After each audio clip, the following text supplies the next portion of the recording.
Efforts are being ramped up in China to reduce carbon emissions and achieve the country's neutrality targets ahead of the 2060 deadline. To identify potential risks, the country has released the carbon emission rankings of listed companies in the country to identify possible ways to further improve low carbon development in various sectors. Our Aaron Liu has more.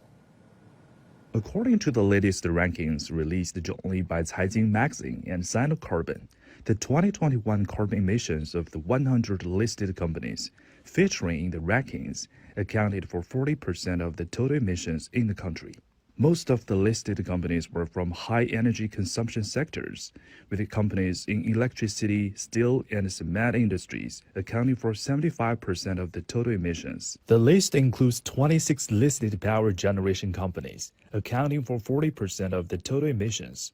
It is important for power generation companies to improve their coal power upgrade efforts, such as clean coal, and focus on low carbon development.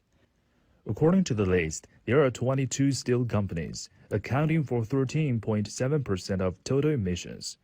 There are also 15 cement companies that account for 20.3% of the total emissions. Efforts need to be strengthened to eliminate backward production capacity in the cement industry to achieve the balance between supply and demand. Last year, 143 Chinese companies were among the top 500 companies in the world, and 132 of these were from the Chinese mainland. 国内甚至国际上对这个世界500强呢很少 We have used the evaluation methodology of the 2020 carbon intensity ranking of the top 500 Chinese companies in 2021, using total carbon emissions and carbon intensity as a measure of the top 500 companies in the world. Such measures are being seen as part of the ongoing efforts to identify climate risks, while new measures are also expected to cover industries such as financials, housing, and agriculture.